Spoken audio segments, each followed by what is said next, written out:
ఈ సంవత్సరం అంటే 2024వ సంవత్సరం జూలై 5వ తేదీ శుక్ర అమావాస్య. ఎంతో పవిత్రమైన విశేషమైన రోజు ఇది. జ్యేష్ఠ అమావాస్య శుక్రవారం రోజు రావడం వల్ల దీనిని శుక్ర అమావాస్య అని పిలుస్తారు. హిందూ మత విశ్వాసాల ప్రకారం జ్యేష్ఠ అమావాస్యకు ఎంతో ప్రాముఖ్యత ఉంది. ఈ పవిత్రమైన రోజున పూర్వీకులను స్మరించుకుంటూ పిండ ప్రదానాలు చేస్తారు. ఈ అమావాస్య కాలసర్ప దోషాల నుంచి బయటపడేందుకు ఎంతో విశిష్టమైన రోజు. మరి ఎంతో విశేషమైన ఈ శుక్ర అమావాస్యలోగా ఈ కథలను వింటే చాలు, జన్మల పాపాలు తొలగిపోతాయి. దరిద్రం, కష్టాలు, బాధలు తొలగి లక్ష్మీ కటాక్షం కలుగుతుంది. మరి ఎంతో విశేషమైన ఈ శుక్ర అమావాస్యలోగా ఏ కథలు వినాలో ఇప్పుడు ఈ వీడియోలో తెలుసుకుందాం. కురుక్షేత్ర సంగ్రామం జరిగిన తర్వాత యుద్ధంలో పాండవులదే పైచేయిగా నిలిచింది. కాని శత్రు సమూహంలోని ఎందరినో తన స్వహస్తాలతో చంపాను అన్న బాధ మాత్రం ధర్మరాజులో ఉండిపోయింది. ఎవరు ఎంతగా చెప్పినా కూడా ఆయన మనసులోని ఆ బాధ తీరలేదు. దాంతో స్వయంగా వ్యాసుడే ధర్మరాజును ఓదార్చే ప్రయత్నం చేశాడు. ధర్మరాజా, ఎవరి ధర్మాన్ని వారు పాటించినప్పుడే ఈ లోకం సుభిక్షంగా ఉంటుంది. అందుకు ఉదాహరణగా నేను ఒక కథ చెప్తాను, విను అంటూ ఇలా చెప్పసాగాడు. పూర్వం ఒక ఊరిలో శంకుడు, లిఖితుడు అని ఇద్దరు సోదరులు ఉండేవారు. వాళ్ళిద్దరూ కూడా గొప్ప తపస్సంపన్నులే. త్రికరణ శుద్ధిగా ధర్మానికి కట్టుబడిన వారే. వారిద్దరూ కూడా బహుదా నదీ తీరంలో ఆశ్రమాలు నిర్మించుకుని జీవిస్తున్నారు. ఒకరోజు లిఖితుడు తన అన్నగారి ఆశ్రమంలోకి అడుగుపెట్టాడు. ఆ సమయంలో శంకుడు ఆశ్రమంలో లేడు. అన్నగారి కోసం వేచి చూస్తూ లిఖితుడు అక్కడే తిరగసాగాడు. ఇంతలో అతని దృష్టి ఆశ్రమంలో విరగకాసిన పళ్ళ చెట్ట మీదకు పోయింది. ఆ పళ్ళను చూడగానే అతనికి నోరూరుంది. వెంటనే కొన్ని పళ్ళను కోసుకుని తినసాగాడు. ఇంతలో శంకుడు ఆశ్రమంలోకి వచ్చాడు. తమ్ముడు చేతిలో ఉన్న పళ్ళను చూసి అవి ఎక్కడివి అని అడిగాడు. నీ ఆశ్రమంలోనివే అన్నయ్యా అంటూ బదులు చెప్పాడు. అప్పుడు శంకుడు ఇలా అన్నాడు, సోదరా, మునివర్యులకు పరదనం మీద ఆశ ఉండకూడదు కదా. పైగా నా అనుమతి లేకుండా ఆశ్రమంలోని పళ్ళను కోయడం దొంగతనంతో సమానం కదా. కాబట్టి నువ్వు వెంటనే రాజుగారి దగ్గరకు వెళ్లి తగిన దండన స్వీకరించు అని సూచించాడు. లిఖితునికి అన్నగారి మాటలు సబవుగానే తోచాయి. ఎంత సోదరుడువైనా తామిరువురు సన్యాస ఆశ్రమంలో ఉన్నవారమే కదా, కాబట్టి ఆశ్రమ ధర్మాలను పాటించి తీరవలసిందే కదా అనిపించింది అతనికి. వెంటనే లిఖితుడు ఆ దేశ రాజుగారైన సుధమ్యుడు చెంతకు చేరుకున్నాడు. తన రాజప్రసాదం వద్ద లిఖితుణ్ణి చూసిన రాజు అతనికి సాదరంగా ఆహ్వానం పలికాడు. అప్పుడు లిఖితుడు ఇలా అన్నాడు, ప్రభూ, నేను నా అన్నగారి ఆశ్రమంలోని పళ్ళను దొంగలించాను. ఆ తప్పుకు ప్రతిఫలంగా మీ నుంచి దండన కోరుతున్నాను. ఒక దొంగకు ఎలాంటి శిక్షను విధిస్తారో నాకు కూడా అదే శిక్ష విధించండి అంటూ కోరుకున్నాడు. దీంతో మహారాజు ఆశ్చర్యపోయాడు. లోక కళ్యాణం కోసం తపస్సు ఆచరించే మీ వంటి ముళ్లను ఎలా దండించగలను అంటూ లిఖితుడి మనసు మార్చే ప్రయత్నం చేశాడు. కాని లిఖితుడు తన మాట నుంచి తప్పుకోలేకపోవడంతో రాజదండన చట్ట ప్రకారం దొంగతనానికి శిక్షగా అతని 2 చేతులను నరికి వేయవలసిందిగా శిక్షను అమలు చేశాడు. కఠినమైన శరీరంతో లిఖితుడు తన అన్నగారి వద్దకు చేరుకున్నాడు. ఆ స్థితిలో ఉన్న సోదరుణ్ణి చూసిన శంకుడు, సోదరా, చేసిన తప్పుకు శిక్షను అనుభవించడంతో నీ పాపం తీరిపోయింది. నీ నిష్కలమైన తత్వంతో నువ్వు మన వంశం పేరు నిలబెట్టావు. వెళ్ళి ఆ బహుదా నదిలో నీ పితృదేవతలను తలుచుకుని స్నానం చేసిరా అంటూ పంపాడు. అన్నగారైన శంకుడి మాట ప్రకారం లిఖితుడు బహుదా నదిలో మునిగాడు. వెంటనే అతని 2 చేతులు తిరిగి వచ్చాయి. ఇదంతా తన అన్నగారి మహిమే అని అతనికి అర్థమైపోయింది. తనకు మంచి చెడులు బోధించేందుకు ఆయన నేర్పిన పాఠమని గ్రహించాడు. కాని ఒక్క సందేహం మాత్రం అతనిలో ఉండిపోయింది. వెంటనే తన అన్నగారి దగ్గరకు వెళ్లి ఇలా అన్నాడు, అన్నగారు, ఖండితమైన నా చేతులను కూడా తిరిగి తెచ్చేంత మహిమ మీకుంది కదా. మరి మీరే నాకు శిక్ష విధించి ఉండవచ్చు కదా అని అడిగాడు. ఎందుకు ఆ రాజు దగ్గరకు వెళ్ళమని సూచించారు అని అడిగాడు. తమ్ముడి ప్రశ్నకు శంకుడు చిరునవ్వు చిందిస్తూ, సోదరా, ఎవరి ధర్మాన్ని వారే నిర్వర్తించాలి. తపస్సు చేసుకోవడం మన ధర్మం, పాలన చేయడం, పాపులను శిక్షించడం రాజుగారి ధర్మం. పైగా దొంగతనం, గురుపత్నిని మోహించడం, సాధువులను హత్య చేయడం, సురాపానం చేయడం వంటి కార్యాలకు దండన అనుభవించాల్సిందే.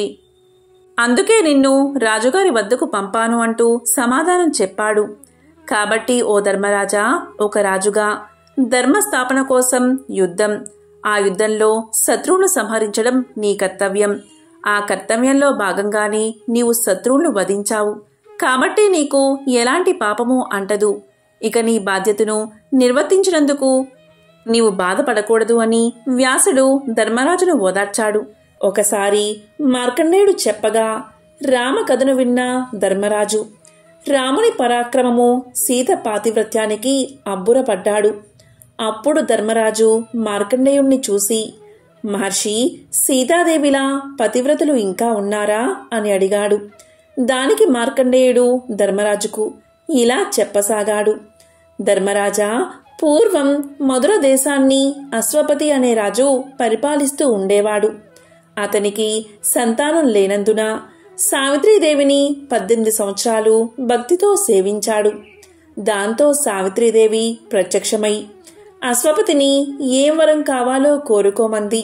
దానికి అశ్వపతి, అమ్మా, నాకు ఒక పుత్రుణ్ణి ప్రసాదించు తల్లి అని కోరుకున్నాడు. కాని సావిత్రీదేవి, రాజా, నీకు ఒక కన్య జన్మిస్తుంది అని వరాన్ని ఇచ్చింది. అప్పుడు అశ్వపతి సావిత్రీదేవితో, అమ్మా, నిన్ను భక్తితో సేవించాను, నా కోరిక మన్నించి నీవు వచ్చావు, నా కోరిక తీరాలి కదా అని అడగగా, దానికి సావిత్రీదేవి, రాజా, నీ కోరిక గురించి బ్రహ్మదేవుడితో చర్చించాను. ఆయన నీకు కూతురు కలుగుతుంది అని నిర్దేశించాడు. బ్రహ్మ యొక్క ఆజ్ఞను నేను తిరస్కరించలేను.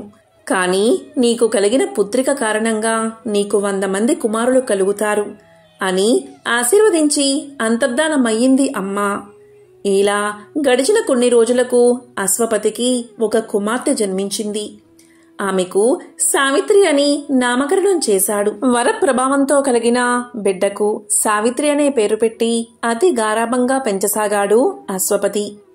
యుక్త వయస్కురాలైన సావిత్రి సాల్వ రాజ వంశజుడైన సత్యవంతుని గుణగణాదులు విని అతన్ని తన భర్తగా చేసుకోవాలని నిశ్చయించుకుంటుంది. సత్యవంతుని అసలు పేరు జితాసుడు. కాని ఎల్లప్పుడూ సత్యాన్నే పలకడం వల్ల సత్యవంతుడు అనే పేరుతో ప్రఖ్యాతిని పొందాడు. అతని తండ్రి ద్యుమత్సేనుడు రాజ్యాన్ని, కంటి చూపును పోగొట్టుకుని భార్యా సమేతుడై అరణ్యంలో ఆశ్రమ జీవితం కొనసాగిస్తూ ఒక్కగానొక్క కుమారుడైన సత్యవంతుడిపైనే ఆశలు పెట్టుకుని జీవిస్తున్నాడు. ఒకానొకసారి నారదుడు మద్ర దేశానికి విచ్చేశాడు. అప్పుడు నారదుని ద్వారా వివరాలు విన్న సావిత్రి సత్యవంతునితో వివాహం జరిపించమని వేడుకుంటుంది. అప్పుడు నారదుడు సత్యవంతుని ఆయు ప్రమాణం మరొక్క 1 సంవత్సరం కాలమేనని, అటువంటి అల్పాయుష్కుణ్ణి వరించవద్దని చెబుతాడు. కాని దృఢ నిశ్చయంతో సావిత్రి విధిని తన మనోబలంతో ఎదుర్కోగలనని చెప్పి మార్గాంతరం చూపమని నారదుణ్ణి ప్రార్థిస్తుంది. అప్పుడు నారదుడు సావిత్రికి బాలా త్రిపుర సుందరి త్రిరాత్ర వ్రతాన్ని బోధిస్తాడు. తరువాత నారదుడు సావిత్రి తండ్రిని సంప్రదించి సావిత్రి సత్యవంతుల వివాహం జరిపించి వెళ్ళిపోతాడు. మద్రదేశపు రాకుమారిగా అతి గారాభంగా పెరిగిన సావిత్రి అతి సామాన్య ఇల్లాలుగా నిరాడంబరంగా ప్రశాంతమైన ఆశ్రమవాసంలో జీవితాన్ని గడపడం ప్రారంభించింది. అత్తామామలను జాగ్రత్తగా చూసుకుంటూ భర్తతో అనురాగంలో మునిగి తేలుతున్నా మనసులో నారదుని మాటలు మన్నం చేసుకుంటూనే ఉంది. మహర్షి చెప్పిన కాలానికి 4 రోజుల ముందుగా సావిత్రి బాలా త్రిపుర సుందరి త్రిరాత్ర వ్రతాన్ని ప్రారంభించింది. కఠోర దీక్షతో ఆ వ్రతాన్ని నియమబద్ధంగా పూర్తి చేసింది. 4వ నాడు ఉదయాన్నే శుచిగా అడవిలో లభించే అలసందలు, బెల్లం కలిపిన అట్లు తయారు చేసి వెన్న ముద్దతో పాటు అమ్మవారికి నివేదన చేసింది. తరువాత అడవిలో ముత్తైదువులు ఎవరూ దొరక్కపోవడంతో మర్రి చెట్టునే ముత్తైదువుగా భావించి చెట్టుకే చీర రవికలో పెట్టి 108 సార్లు నూలు దారంతో చెట్టు చుట్టూ చుట్లు వేస్తుంది. తరువాత భర్తకు భోజనం పెట్టి తాను కూడా భోంచేసి వ్రత సమాప్తి చేసింది. నారదుడు చెప్పిన గడువు రోజున యథాప్రకారం భర్త గొడ్డలితో అడవిలోకి బయలుదేరగాని తాను కూడా భర్తతో పాటు నడవసాగింది. భర్త వెంటే నడుస్తూ ఉన్న సావిత్రి అతను చూపుతున్న వింతలు చూస్తూ చెబుతున్న విశేషాలు వింటున్నా ఆమె సర్వేంద్రియాలు భర్తపైనే కేంద్రీకరించి ఉంచింది. కాసేపయ్యాక ఆ దుర్గడియ రానే వచ్చింది. నడిచి నడిచి అలసిన భర్తను తన వడిలో పడుకోబెట్టుకుంది సావిత్రి. మరుక్షణమే నిద్రలోకి జారిపోయాడు సత్యవంతుడు. ఇంతలో మైషువు గంటలు గనగనమని మోగగా పాసహస్తుడై భీకరాకారంతో వచ్చిన కాలయముడు సత్యవంతునిలోని జీవుణ్ణి చెరపట్టుకుని లాగాడు. త్రిరాత్ర వ్రతం చేసిన ఫలం వల్ల ఎవరికీ కనిపించని ఆ భీకర దృశ్యం సైతం సావిత్రికి కనిపించసాగాయి. సావిత్రి తన భర్త జీవాన్ని తీసుకువెళ్తున్న యముణ్ణి అడ్డుకుంది. తన్ని చూసి కూడా చలించని ఆమెతో యముడు ఇలా అన్నాడు. అమ్మా సావిత్రి, నేటితో నీకు నీ భర్తకు మధ్య రుణం తీరింది. నీ భర్తకు జరిపించవలసిన సంస్కారాలు జరిపి నీ దోవన నీవు వెళ్ళు అని మరలిపోయాడు. విగత జీవుడైన తన భర్త శవాన్ని చెట్టుచాటున దాచి సావిత్రి యముణ్ణి అనుసరించింది. ఎవరో అనుసరిస్తున్నారని తిరిగి చూసిన యముడు ఇలా పలికాడు. నీ ధైర్యానికి మెచ్చి నీ భర్త ప్రాణం తప్ప ఏదైనా వరమిస్తాను కోరుకు అన్నాడు. ఆ ఇల్లాలు అత్తవారింటి క్షేమం కోరి తన అత్తామామలకు చూపుతో పాటు పోగొట్టుకున్న రాజ్యాన్ని ప్రసాదించమని కోరుకుంది. అప్పుడు యముడు సరే అని ఆ వరాన్ని ప్రసాదించాడు. అయినా సావిత్రి యముణ్ణి అనుసరించడం మానలేదు. అప్పుడు యముడు మళ్ళీ ఇలా పలికాడు. అమ్మా సావిత్రి, మొండితనం మాని మరలిపో. అలాగే మరొక వరం ఇస్తాను, అది కూడా నీ భర్త ప్రాణాలు తప్ప అని అనగాని సావిత్రి ఇలా కోరుకుంది.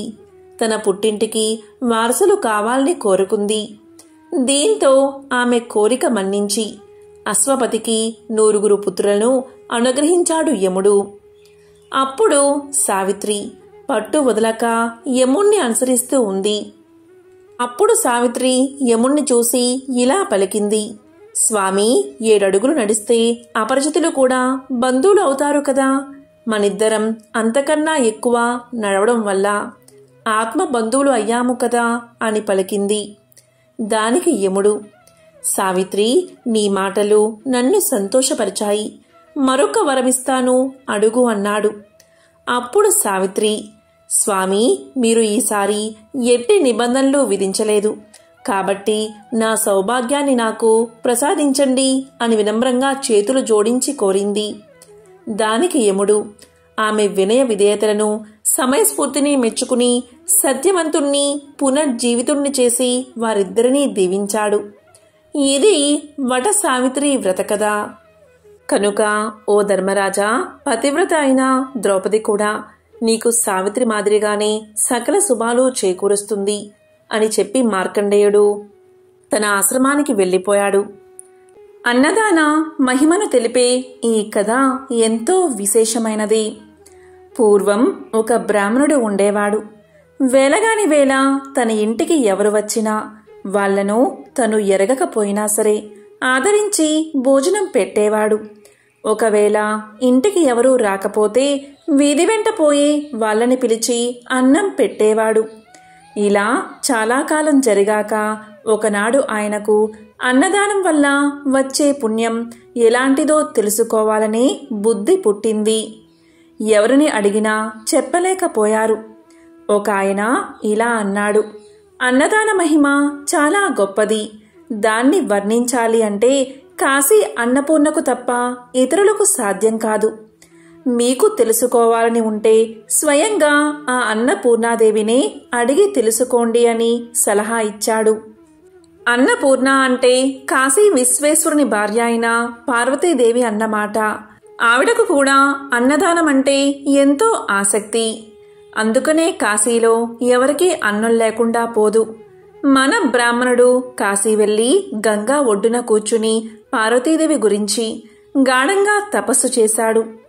దేవి అతని తపస్సుకు మెచ్చుకుని ప్రత్యక్షమై ఇలా పలికింది, నీకేం కావాలి బ్రాహ్మణుడా అని అడిగింది. వెంటనే బ్రాహ్మణుడు సాష్టాంగ నమస్కారం చేసి ఇలా అన్నాడు, అన్నపూర్ణాదేవి, నాకేమీ కోరికలేదు. కాని అన్నదాన మహిమ ఎటువంటిదో తెలుసుకోవాలని తపస్సు చేశాను. ఈ సంగతి మీరే చెప్పాలి కాని ఇతరుల వల్ల కాదు అని తన మనస్సులోని ఉద్దేశం వెల్లడించాడు. అప్పుడు దేవి అతనితో ఇలా పలికింది, నీకు అన్నదాన మహిమ తెలియాలి అంటే నేను చెప్పడం కాదు, అది నీవు తెలుసుకునే ఉపాయం చెబుతాను విను. హమవత్ పర్వతం దగ్గర హమవతమని ఒక పట్టణం ఉంది. ఆ పట్టణాన్ని ఏలుతున్న రాజుకి పిల్లలు లేరు. నువ్వాయన దగ్గరకు వెళ్ళి ఆయనకి కొడుకు పుట్టాలని దీవించు. ఆ రాజు సంతోషించి, బాబూ మీకేం కావాలి అని అడుగుతాడు. అప్పుడు నీవు, నాకు పెద్ద కోరిక ఏమీ లేదు. నీకు కుమారుడు పుట్టిన తక్షణమే ఆ పిల్లవాణ్ణి నేను చూడాలి. ఆ సమయంలో పిల్లవాడి దగ్గర రాణి కూడా ఉండకూడదు అని చెప్పు. ఇంతే కదా అని రాజు అందుకు ఒప్పుకుంటాడు. ఆ పిల్లవాడు పుట్టడంతోనే ఏకాంతంగా వాణ్ణి అన్నదానం వల్ల కలిగే పుణ్యమేమిటిరా అబ్బాయి అని అడిగి తెలుసుకో అని చెప్పింది అమ్మవారు. బ్రాహ్మణుడు సరే అని చెప్పి హమవతానికి బయలుదేరి వెళ్ళాడు. దారిలో ఒక అడవి అడ్డమైంది. అందులో ప్రవేశించి వెళ్తూ అతడు దారి తప్పిపోయాడు. దారి తెలియక తచ్చాడుతూ ఉంటే ఆ అడవిలో ఉండే బోయవాడు ఒకడు ఆయన అవస్థ కనిపెట్టి, ఏం బాబూ, దారి తప్పిపోయినట్లున్నారు, ఏ ఊరు వెళ్ళాలి అని అడిగాడు. హమవత పర్వతం దగ్గరికి పోవాలి అన్నాడు బ్రాహ్మణుడు. బాబూ, దారి తప్పి ఆమడ దూరం వచ్చేశారు. సాయంత్రం అయిపోయింది. పులులు సింహాలు ఉన్న అడవి ఇది. రాత్రి ప్రయాణం చెయ్యకూడదు. పొద్దున్నే దారి చూపిస్తాను. ఈ రాత్రి ఆగిపోండి అన్నాడు బోయవాడు. బ్రాహ్మణుడు రాత్రికి అక్కడే ఉండిపోయాడు. బోయవాడు ఆయనను తన చేను వద్దకు తీసుకెళ్లాడు.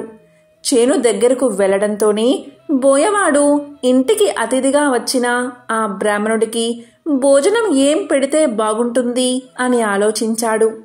ఆనపకాయలు, కందికాయలు, పెసరకాయలు కావలసినన్ని ఉన్నాయి కాని వాటిని ఉడకేసుకోమని ఇవ్వడానికి వాడి వద్ద కొత్త కుండ లేకపోయింది. తమ కుండల్లో ఉడకేసి పెడితే ఆయన తినడు. ఎలా మరి అని ఆలోచించాడు ఆ బోయవాడు. బ్రాహ్మణుడు అప్పుడు ఇలా పలికాడు, నాయనా, నాకేమీ వద్దు. నువ్వు చేసిన ఆదరణ వల్ల నా శ్రమ, ఆకలి తీరిపోయాయి. ఆలోచించక పడుకో అన్నాడు. కాని బోయవాడికి ఆ బ్రాహ్మణుణ్ణి పస్తు పెట్టడమంటే మనస్సు ఒప్పింది కాదు. అందుచేత ఇంత చారపప్పు, పుట్టతేనే తెచ్చి ఇచ్చి వాటితో ఆకలి తీర్చుకోమన్నాడు.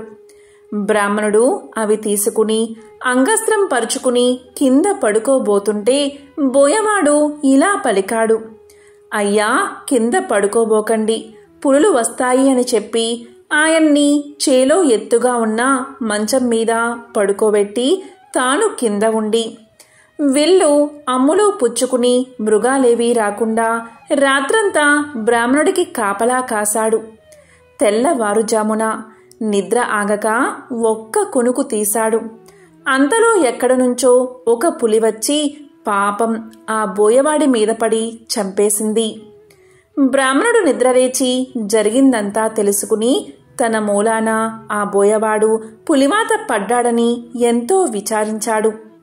ఆ బోయవాని భార్య బ్రాహ్మణుడితో ఇలా పలికింది, స్వామి, నా రాత ఇలా ఉండగా ఎవరు తప్పించగారు? మీరు బాధపడకండి. మీకు హమవతానికి దారి చూపిస్తాను, నడవండి అని ఆయన్ని తీసుకెళ్లి దారి చూపెట్టి వెనక్కి తిరిగి వచ్చి భర్తతో పాటు సహగమనం చేసింది. ఆ బ్రాహ్మణుడు బోయ దంపతుల మంచితనాన్ని తలుచుకుంటూ హమమతాన్ని చేరుకున్నాడు. అక్కడ రాజును చూసి పార్వతీదేవి చెప్పినట్లుగా దీవించాడు. పుట్టినప్పుడు మీ పిల్లవాణ్ణి ఏకాంతంగా చూడడానికి అనుమతి ఇవ్వాలి అని కోరగా రాజు ఒప్పుకున్నాడు. రాజుగారి భార్య 9 నెలలు మోసి చందమామ లాంటి పిల్లవాణ్ణి కన్నది. బ్రాహ్మణుడు ఎవరూ లేకుండా చూసి ఆ పిల్లవాణ్ణి ఇలా అడిగాడు, అన్నదానం వల్ల కలిగే ఫలమేమిటో చెప్పు అని అడిగాడు. అప్పుడే పుట్టిన శిశువు అయినప్పటికీ పెద్దవానికి మళ్ళీ ఆ పిల్లవాడు ఇలా పలికాడు, 10 నెలల క్రితం మీరు పట్టణానికి వస్తూ అడవిలో దారి తప్పిపోతే మిమ్మల్ని తీసుకెళ్లి చారుడు చారపప్పు పుట్టతేనే ఇచ్చిన బోయవాణ్ణి నేనే సుమండి. ఈ మాత్రపు దానికే ఈ రాజుగారికి కుమారుడై పుట్టి రాజ్యాన్ని ఏలబోతున్నాను. ఒకనాటి దానానికే ఇంత గొప్ప ఫలం కలిగినప్పుడు నిత్యం అన్నదానం చేసే మహానుభావులకు ఎటువంటి ఫలం కలుగుతుందో మీరే ఊహించుకోండి. ఇలా చెప్పేసి ఆ పిల్లవాడు మరుక్షణంలోనే ఉవ్వా ఉవ్వా అని ఏడవడం ఆరంభించాడు. బ్రాహ్మణుడు చాలా ఆశ్చర్యపడి తన ఊరు తిరిగి వచ్చి జరిగినదంతా భార్యతో చెప్పాడు. ఆ దంపతులు అప్పటి నుంచి అన్నదానం చేస్తూ ధనం, ధాన్యం, పుత్ర పౌత్రాభివృద్ధి కలిగి సుఖంగా జీవించారు.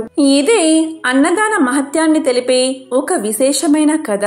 పూర్వకాలంలో అవంతి నగరంలో సుబ్బిశెట్టి అనే వర్తకుడు ఉండేవాడు.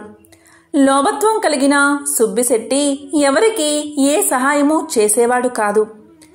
వారు ఎంతటి కష్టంలో ఉన్నా ఏమాత్రం ధన సహాయం చేసేవాడు కాదు. సుబ్బిశెట్టి లోభత్వాన్ని చూసి అందరూ అతన్ని ఈసడించుకునేవారు. ఆ ఊరి దేవాలయంలో ఉత్సవాలు జరిగినప్పుడు ప్రజలు తమకు తోచిన ధనాన్ని ఇచ్చేవారు. కానీ సుబ్బిశెట్టి మాత్రం చాలా కొద్ది సొమ్ము మాత్రమే ఇచ్చేవాడు.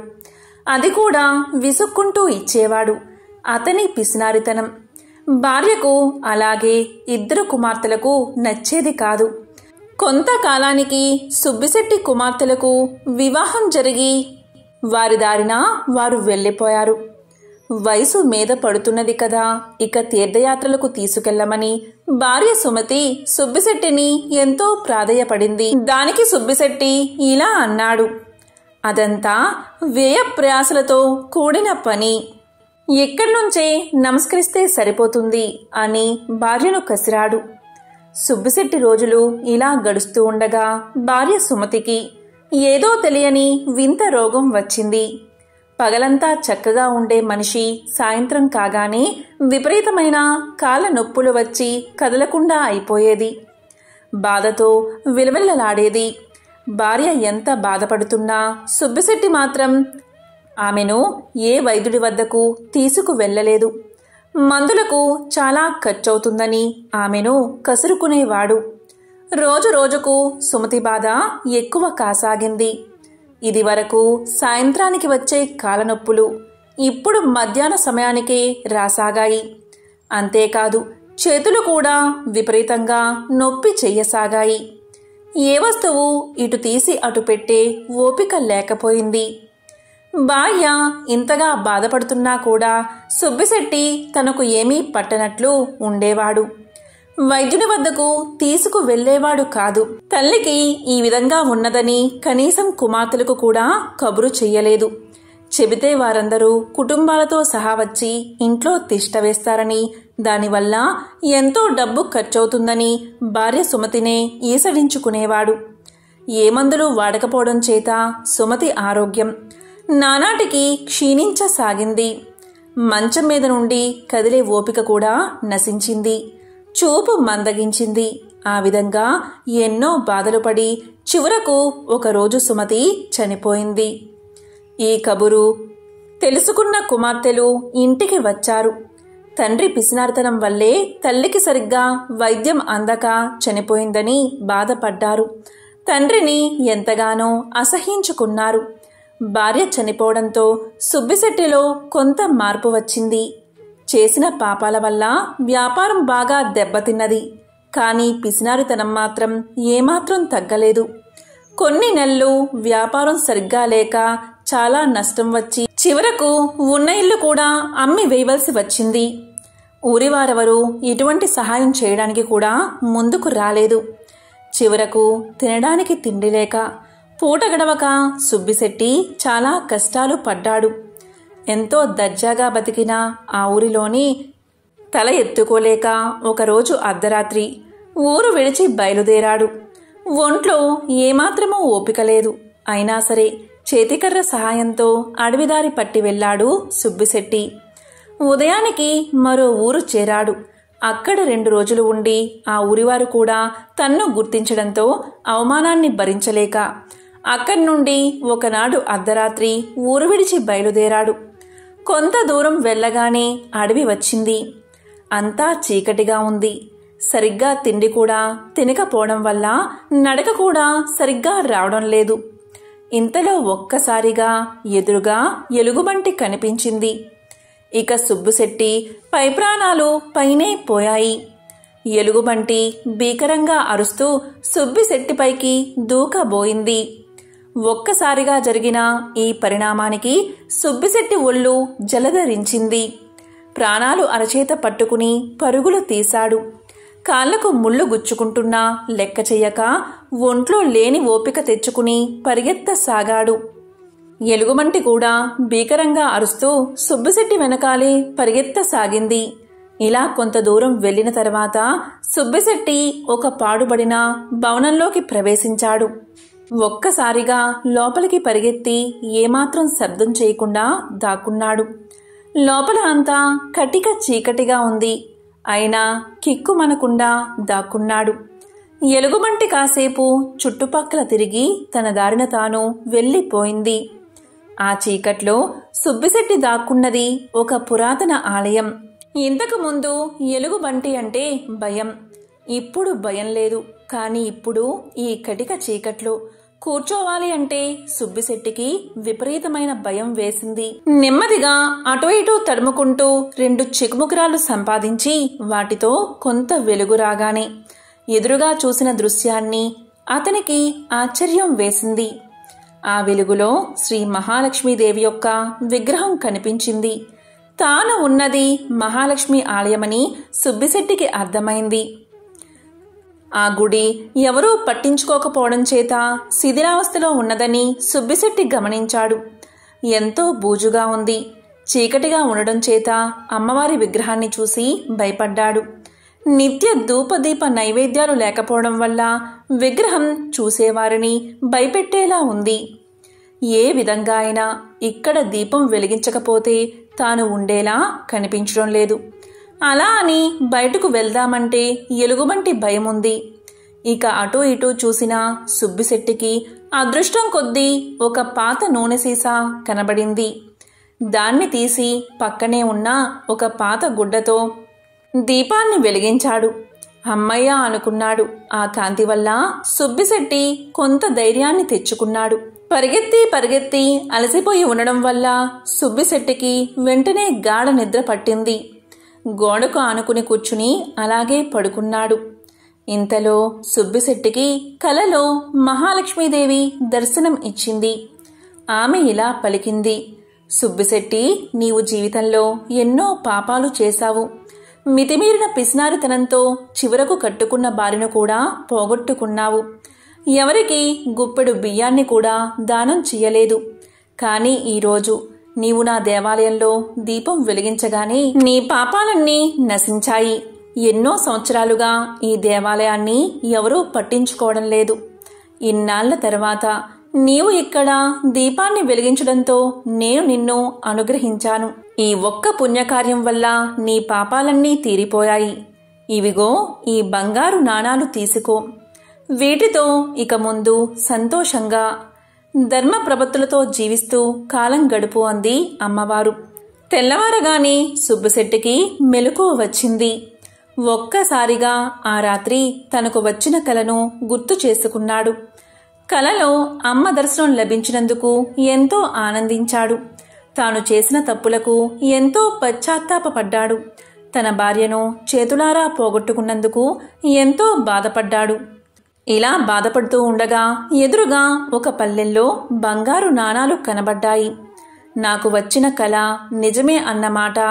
ఆహా, నా భాగ్యం, ఏమని చెప్పాలి అని అనుకుని శ్రీ మహాలక్ష్మి తనను అనుగ్రహించిందని గ్రహించి నాణాలను కళ్ళకు అద్దుకుని వాటిని తీసుకుని మరనాడే తన ఊరికి బయలుదేరాడు. ఊరికి వెళ్ళి కొంత సొమ్ముతో మళ్లీ వ్యాపారం మొదలుపెట్టి కొద్ది కాలంలోనే ఎన్నో లాభాలు గడించాడు. తనను అనుగ్రహించిన ఆ శ్రీ మహాలక్ష్మి ఆలయాన్ని ఎంతో అద్భుతంగా పునర్నిర్మించాడు. శ్రీ మహాలక్ష్మికి ఎన్నో దివ్యమైన ఆభరణాలు చేయించాడు. నిత్య పూజలకు, ధూపదీప నైవేద్యాలకు కొంత సొమ్ము కేటాయించి ఆచార్యులను వినియోగించాడు. ఇక బతికినంతకాలం తోటివారికి సహాయపడుతూ దాన ధర్మాలు చేస్తూ జీవించి చివరకు ముక్తిని పొందాడు. కాబట్టి ఎంతో పవిత్రమైన విశేషమైన ఈ కథను ఈరోజు విన్నా, చదివినా, చెప్పినా, వినిపించినా సకల శుభాలు కలుగుతాయి. జన్మల దోషాలు తొలగి కోటి జన్మల పుణ్యం వస్తుంది. కలియుగం ఎలా ఉంటుందో తెలిపే ఈ పవిత్ర కథను వింటే చాలు. జన్మల పాపాలు తొలగి కోటి జన్మల పుణ్యం వస్తుంది. పట్టిందల్లా బంగారమే అవుతుంది. పాండవులు రాజ్యాన్ని పరిపాలిస్తున్న సమయం.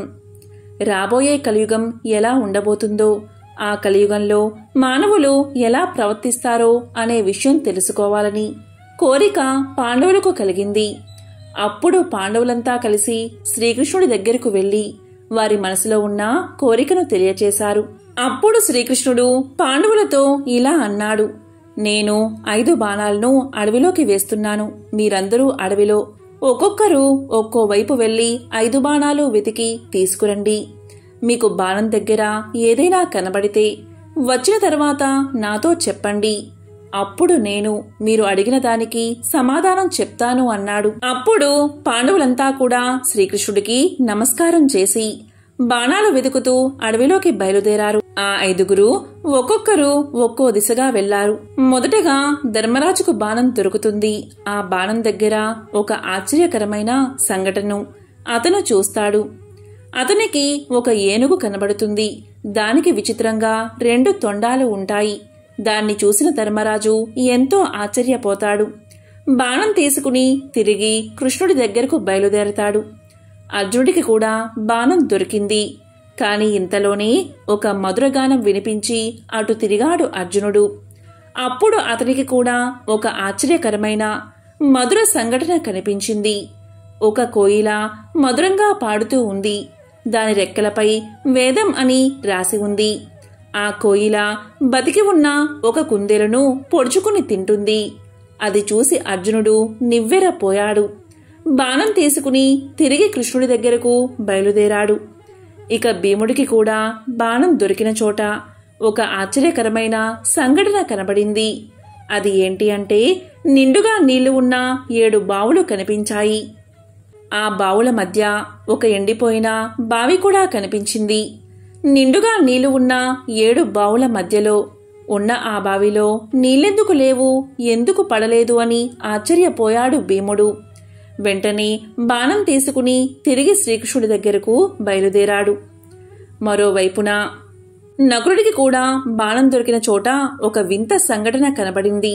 అది ఏంటి అంటే ఒక ఆవు అప్పుడే పుట్టిన తన లేగదూడను గాయాలు అయ్యేలాగా విపరీతంగా నాకుతుంది.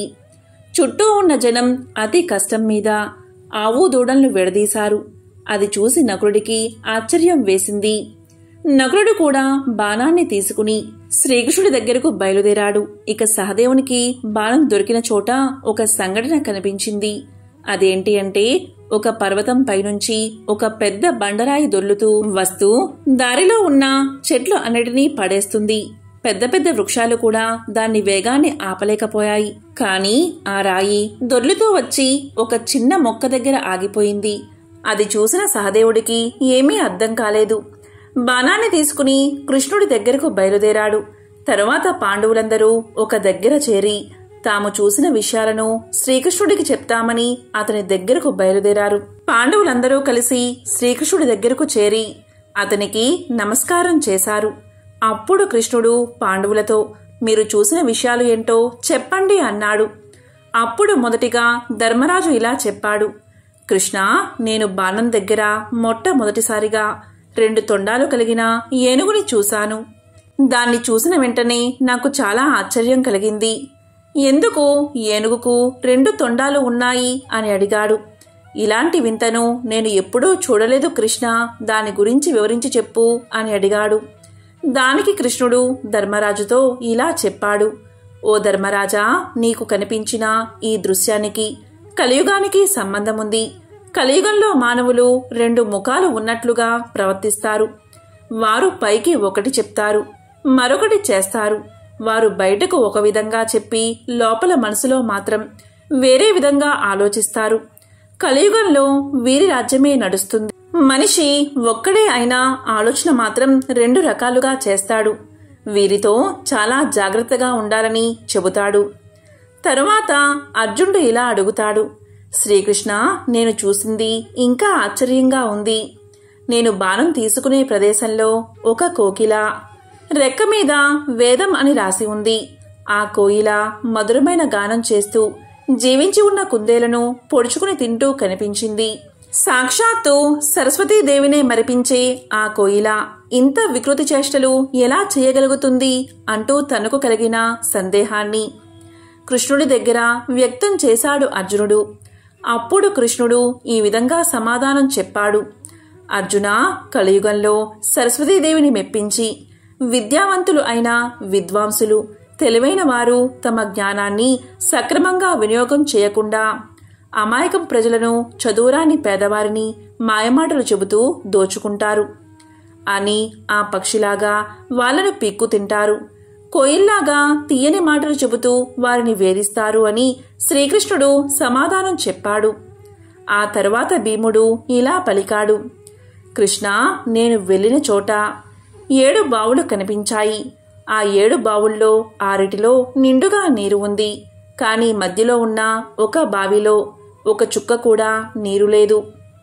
ఒకే నేలపై ఉన్న ఈ 7 బావుల్లో ఇదేం తేడా అంటూ భీముడు తన సందేహాన్ని శ్రీకృష్ణుడికి చెప్పాడు. భీముడి ప్రశ్నకు సమాధానంగా శ్రీకృష్ణుడు ఇలా అన్నాడు. భీమా, కలియుగంలో ఉన్నవాడు మరింత ధనవంతుడు అవుతాడు. పేదవాడు మరింత నిరుపేదగా మారిపోయి కటిక దరిద్రాన్ని అనుభవిస్తాడు. ధనవంతుల మధ్యలో ఉన్నా కూడా పేదవాడు ఎన్నడూ ఎప్పుడూ పేదవాడిగానే ఉంటాడు. దానికి సంకేతమే ఈ బావులు అని శ్రీకృష్ణుడు సమాధానం చెప్పాడు. ఆ తరువాత నకులుడు కృష్ణుణ్ణి ఇలా అడుగుతాడు. కృష్ణ, నాకు బాణం దొరికిన చోట ఒక ఆవు దూడపై అతి ప్రేమ చూపిస్తూ నాలుకతో నాకుతుంది. ఆ ఆవు యొక్క ప్రేమ ఎలా ఉంది అంటే, ఆ ఆవు తన దూడను నాకడం వల్ల ఆ దూడకు గాయాలు అయ్యి రక్తం కారుతుంది. ఏంటి ఈ విపరీతమైన ప్రేమ అని అడగ్గా కృష్ణుడు ఇలా చెప్పాడు. కలియుగంలోని తల్లిదండ్రులకు పిల్లల మీద అధిక ప్రేమ ఎక్కువ. ఆ పిల్లలు ఆ అధిక ప్రేమ వల్ల సోమరులుగా తయారవుతారు. వాళ్ళు చూపించే అతి ప్రేమ వల్ల పిల్లల యొక్క అభివృద్ధి ఆగిపోయి సోమరులుగా తయారై భూమికి భారంగా మారతారు. జీవితంలో బాధ్యతల గురించి తెలుసుకోకముందే వారికి చిన్న వయసులోనే పెళ్లి చేస్తారు. ఈ కలియుగంలో కొడుకుపై తల్లిదండ్రులకు ఎలాంటి హక్కులు ఉండవు. కేవలం భార్యకు మాత్రమే పూర్తి హక్కులు ఉంటాయి. కలియుగంలో తల్లిదండ్రులు పిల్లలపై చూపే అతి ప్రేమకు ఆవు దూడలు చిహ్నాలు అని సమాధానం చెప్పాడు కృష్ణుడు. ఇక చివరివాడైన సహదేవుడు కృష్ణుణ్ణి ఇలా అడుగుతాడు. కృష్ణ, నాకు బాణం దొరికిన చోట ఒక పెద్ద పర్వతం నుండి ఒక భారీ బండరాయి దొర్లుకుంటూ కింద పడ్డం కనిపించింది. ఆ బండరాయి బరువుకు వేగానికి అడ్డు వచ్చిన పెద్ద పెద్ద వృక్షాలు సైతం నేలమట్టం అయిపోయాయి. కాని ఒక చిన్న మొక్క దగ్గరకు రాగానే ఆ బండరాయి తనంతట తానే ఆగిపోయింది. అది చూసిన నేను ఆశ్చర్యానికి లోనయ్యాను. పెద్ద పెద్ద వృక్షాలకు ఆపడం సాధ్యం కాని పని ఒక చిన్న మొక్క ఎలా చేసింది అని అడుగుతాడు. దానికి కృష్ణుడు ఇలా సమాధానం చెప్తాడు. సహదేవా, కలియుగంలో మానవులు విచక్షణ కోల్పోతారు. తమ పతనానికి తామే కారణం అవుతారు. మహావృక్షాలు అంటే అతని అధికార బలం, ధనబలం ఇవేవి అతని పతనాన్ని ఆపలేవు. కాని చిన్న మొక్క వంటి భగవంతుడి నామస్మరణ మానవుడు వినాశనం కాకుండా ఎల్లప్పుడూ కాపాడుతుంది. దీనికి సంకేతమే నువ్వు చూసిన దృశ్యం అని వివరిస్తాడు. కలియుగంలో ఎవరైతే అధర్మాన్ని పాటిస్తారో వారు జాలి దయ లేకుండా అమాయకులను పీడించుకుంటూ తింటూ వాళ్ళు మాత్రమే సుఖంగా ఉంటారు. భగవంతుడిని నమ్మేవారి సంఖ్య గణనీయంగా తగ్గిపోతుంది. నాస్తికులు పుట్టగొడుగుల్లాగా పెరిగిపోతూ ఉంటారు. మనిషి ఆయుర్దాయం అనేది 60 సంవత్సరాలకు పడిపోతుంది. 8 సంవత్సరాల వయసులోనే ఆడవారు పిల్లలకు జన్మనిస్తారు అంటూ కలియుగంలో జరగబోయే సత్యాలను పాండవులకు వివరిస్తాడు శ్రీకృష్ణుడు. మహాభారతంలో శ్రీకృష్ణుడు చెప్పిన ఈ విషయాలు కలియుగంలో మనం చూస్తూనే ఉన్నాం. అందుకే మహాభారతాన్ని పంచమ వేదంగా చెప్తారు. మహాభారతంలో ఎన్నో జీవిత సత్యాలను తెలియచేసే విషయాలు కూడా ఉన్నాయి. పురాణాల ప్రకారం మహాశివుడికి 63 మంది ప్రసిద్ధ భక్తులు ఉన్నారు. వారిలో తిన్నడు ఒకడు. తరువాతి కాలంలో ఆయన్నే కన్నప్పగా ప్రసిద్ధికెక్కాడు. తిన్నడు ఒక బోయవాడు, అర్జునుడి అవతారం. ఒకానొకప్పుడు అర్జునుడు శివుడి కోసం గొప్ప తపస్సు చేశాడు. అర్జునుడి భక్తికి తపస్సుకి మెచ్చిన శివుడు ఒకసారి అర్జునుడిని పరీక్షించాలి అనుకున్నాడు. అర్జునుడి తపస్సుకి భంగం కలిగించాలని ఓ అడవి పందిని పంపించాడు శివుడు. అప్పుడు సహనం కోల్పోయిన అర్జునుడు కోపంతో ఆ పందికి బాణం వేశాడు. అదే సమయంలో బోయవాని వేషంలో వచ్చిన శివుడు కూడా ఆ పందికి బాణం వేశాడు. దీంతో ఇద్దరి మధ్య ఘర్షణ మొదలయ్యింది. మొత్తానికి అర్జునుడి పట్టుదల ప్రయత్నానికి మెచ్చిన శివుడు అర్జునుడికి మహాశివుడిగా దర్శనం ఇచ్చాడు. అర్జునుణ్ణి 2 వరాలు కోరుకోమన్నాడు. అప్పుడు అర్జునుడు మొదటిగా పాశుపతాస్త్రాన్ని కోరుకున్నాడు. ఆ వరాన్ని ప్రసాదించిన శివుడు ఇలా పలికాడు. దీనిని ఒక్కసారి మాత్రమే ఉపయోగించాలి అని అర్జునుడికి చెప్పాడు. తరువాత ఆ అస్త్రం తిరిగి మహాశివుని వద్దకు చేరుతుంది. అంటే ఒకసారి ఉపయోగించిన తర్వాత ఆ అస్త్రం నా వద్దకే చేరుకుంటుంది. ఇక రెండవది మోక్షం. ఈ జన్మలో మోక్షం ప్రసాదించమని అర్జునుడు శివుణ్ణి కోరతాడు. కాని అందుకు శివుడు అంగీకరించడు. నీకు ఈ జన్మలో మోక్షాన్ని ప్రసాదించలేను. ఎందుకంటే నువ్వు నీ బంధువులైన కౌరవులను చంపడానికి ఆయుధాన్ని అడిగావు. అందుకే ప్రసాదించలేను. నువ్వు శివుడి మోక్షం పొందాలి అంటే మరో జన్మ ఎత్తాలి అని తెలియచేశాడు మహాశివుడు. అలా అర్జునుడు మరో జన్మలో తిన్నడుగా జన్మించాడు. అర్జునుడు ఈ జన్మలో తండ్రి నాదనాద దంపతులకు పుట్టాడు. తిన్నడు బోయ కుటుంబంలో జన్మించినందున రోజూ వేటకు వెళ్లేవాడు. ఒకరోజు వేటాడ్డం పూర్తయ్యాక అడవిలోని ఓ చెట్టు కింద నిద్రపోయాడు. అలా పడుకున్నప్పుడు తిన్నడికి మహాశివుడు కనిపించి కొద్ది దూరంలో ఉన్న గుడికి వెళ్లమని చెప్పినట్లు కలవచ్చింది. తిన్నడు నిద్ర నుండి మేల్కోగానే ఒక దుప్పి కనిపించింది. తిన్నడు దాన్ని వేటాడుతూ వెళ్లి మొగలేరు చేరుకున్నాడు. అక్కడ సరిగ్గా తనకు కల్లో కనిపించిన శివలింగం దర్శనమిచ్చింది. తిన్నడు మురిసిపోయి, అయ్యా శివయ్యా, నీకు నా మీద ప్రేమ ఉంటే మా ఇంటికి రా అని పిలిచాడు. మహాశివుడు రాకపోవడంతో తిన్నడు ఇల్లు వాకిలి మరిచిపోయి అక్కడే ఉండిపోయాడు. ఇక పొద్దస్తమానం శివుడి సేవలోనే గడపసాగాడు. ఉదయం లేస్తూనే శివలింగం ఉన్న ప్రదేశాన్ని ఊడ్చి శుభ్రం చేసేవాడు. నోటితో నీళ్లు తెచ్చి శివలింగాన్ని అభిషేకం చేసేవాడు. చేతుల్లో పట్టినన్ని బిల్వ పత్రాలు తెచ్చి లింగాన్ని అలంకరించేవాడు. వేటాడి తెచ్చిన మాంసాన్ని నైవేద్యంగా సమర్పించేవాడు. అదే ఊరిలో ఉన్న శివగోచార అనే భక్తుడికి తిన్నడి తీరుతెన్ను నచ్చలేదు. నోటితో నీళ్లు తెచ్చి శివలింగం మీద పోయడం, మాంసాహారం నైవేద్యంగా పెట్టడమంతా జుగుప్స కలిగించింది.